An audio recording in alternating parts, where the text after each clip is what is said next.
जय Malhar news चॅनलच्या सर्व प्रेक्षकांना सपना चौधरीचा नमस्कार। नंदुरबारमध्ये 1 लाखांहून अधिक मतदारांचे विशेष सखोल पुनर्निरीक्षण अद्याप बाकी असल्याने नगराध्यक्ष, उपनगराध्यक्ष आणि नगरसेवकांच्या आता मदत घेतली जात आहे।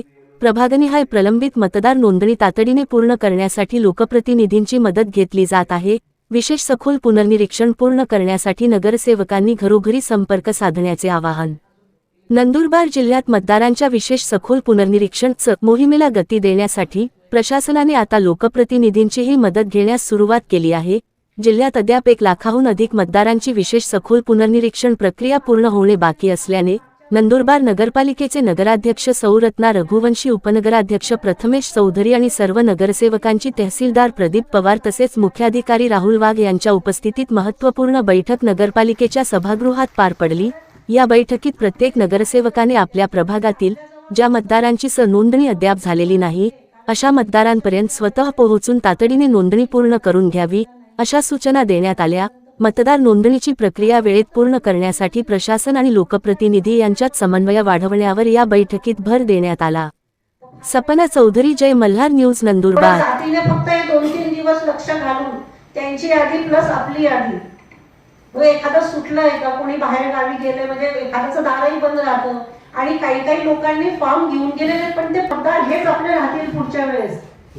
सपोज याच्यातले अर्धे राहतील, काही राहतील, पण आपल्या पुढच्या उमेदवारासाठी आपण ती तयारी करायला काहीच हरकत नाहीये। ही सगळ्यांची आपली वैयक्तिक जबाबदारी समजून आपण सगळ्यांनी हे 2 ते 3 दिवस बिओलोंना चांगला सपोर्ट करा, एवढीच माझी सगळ्यांना विनंती आहे। बरेचसे मतदार जे आहेत ते दोन्ही फॉर्म घेऊन गेलेले आहेत, परंतु त्या लोकांनी परत आणून दिलेले नाही आणि ते त्यांच्या ऍड्रेसवर पण राहत नाही, त्याच्यामुळे बिएलओंना पण सापडत नाही आहेत। आता पहा, बिएलओंना ते पूर्ण करायचं आहे, त्याच्यामुळे 8 तारखेला काय होणार आहे की 100% जे आहेत ते त्यांच्या बाजूने ते काम कंप्लीट करणार आहे। त्या ऍड्रेसवाल्याचा अर्थ सरळ आहे की तो कुठेतरी दुसरीकडे राहायला गेलेला आहे, बरोबर। फक्त त्या अभावी त्याचं नाव अनकलेक्टेबलच्या कॅटेगरीत येऊ नये आणि मग पुन्हा त्याच्यावरती जबाबदारी येऊ नये की 2-2 याची।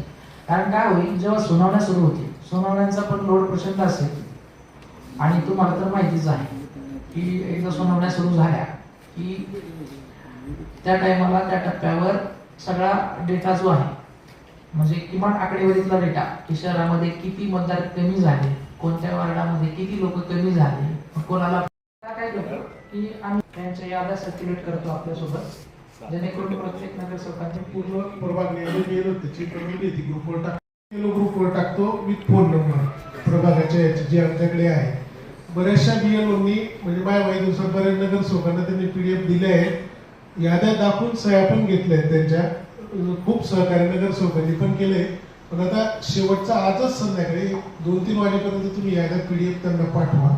शक्य होईल जिथं आपण कॅम्प मोडला बसलो होतो त्या जागेवर बसून चर्चा करून जर घेतली, कारण काल काही नगरसेवकांनी किंवा त्यांच्या कार्यकर्त्यांनी म्हणजे स्वतःचा संवाद झालेला आहे, अगदी 200-200 लोकांचे नावं छाननी करून त्याच्यातले पात्र लोक कळवलेले आहेत बिएलओंना, काही बिएलओंना पण माहिती आहे। तीच मदत आपल्याला घ्यायची आहे। आता आपल्याला थोडं जास्त काम करावं लागेल, 2 दिवस याद्या आहेत त्या व्हेरीफाय करून घ्या। तो मतदार सापडला त्याला फोन करून तुम्हाला मी परत सांगतो, तुम्हाला त्या मतदाराशी कॉन्टॅक्ट करायला अडचण आली त्याचा नंबर आम्हाला, आम्ही बोलू त्याच्याशी। अनेकदा अनुभव आला की तुमच्या बोलण्यावर तो आला नाही पण माझ्या बोलण्यावर आलेला आहे। सर्व नंदुरबार नगरवासियांना नमस्कार, मी तहसीलदार प्रदीप पवार। आज नगरपालिकेमध्ये सर्व नगरसेवकांची आपण विशेष सभा आयोजित केली होती। या सभेचं प्रयोजन जे आहे ते यासाठी होतं की आपणा सर्वांनाच कल्पना आहे की गेला महिनाभर जे आहे ते नंदुरबार शहरामध्ये या SIRचं काम जोरदार सुरू आहे। आता या प्रोग्रामला 8 दिवस मुदतवाढ मिळाली होती। 8 तारीख ही SIRची शेवटची मुदत आहे। 8 तारखेपर्यंत सर्व मतदारांनी आपापल्या BLOकडे आपले SIRचे फॉर्म भरून सादर करायचे आहेत आणि BLO ते फॉर्म जे आहेत ते डिजिटाइज करून ऑनलाईन अपलोड करणार आहेत आणि ज्या लोकांचे फॉर्म भरून येणार आहेत त्याच लोकांची नावं मतदार यादीमध्ये समाविष्ट होतील। या प्रक्रियेदरम्यान असे आढळून येत आहे की बरेचसे मतदार जे आहेत ते मयत आहेत किंवा काही परमनंटली शिफ्टेड आहेत। काही लोकांची नावं 2-2 यादी भागांमध्ये मतदार म्हणून आढळून येतात. तर अशा लोकांची नावं जी आहेत ती त्यांचा कुठला तरी एकाच ठिकाणचा फॉर्म भरला जाईल, 2 ठिकाणचा भरला जाणार नाही. जे लोक मयत असतील किंवा जे परमनंटली शिफ्टेड असतील किंवा जे दुबार असतील तर त्यांची नावं मतदार यादीमध्ये समाविष्ट होणार नाही. प्रारूप मतदार यादी जी प्रसिद्ध होणार आहे त्यामध्ये या अनकलेक्टेबल लोकांची नावं आढळून येणार नाही. जे लोक फॉर्म भरणार नाहीत त्यांची नावं सुद्धा प्रारूप मतदार यादीमधून वगळलेली असतील. त्यामुळेच नगरसेवकांसोबत BLOंनी आज या ज्या आपले मयत, स्थलांतरित आणि दुबार मतदार आहेत यांच्या याद्या शेअर करण्यासाठी, त्याची कल्पना राजकीय लोकांना सुद्धा असण्यासाठी आजची सभा आयोजित करण्यात आली होती. या माध्यमातून मी राजकीय प्रतिनिधींना तसेच नंदुरबारच्या सर्व मतदारांना आवाहन करतो, विनंती करतो की जे लोक अस्तित्वात आहेत, ज्या लोक मयत नाहीत, जे लोक स्थलांतरित नाहीत, जे इथेच आहेत, ज्यांनी आपापला फॉर्म जे आहे ते BLOकडून घेऊन गेलेले आहेत परंतु भरून BLOकडे पुन्हा आणून दिलेला नाही, त्या लोकांनी तात्काळ येत्या 2 दिवसामध्ये फॉर्म घेऊन यावा, तो भरून द्यावा. त्यामार्फत आमचे BLO जे आहेत ते आपला फॉर्म डिजिटाईज करतील आणि आपलं नाव मतदार यादीमध्ये सुरक्षित राहील.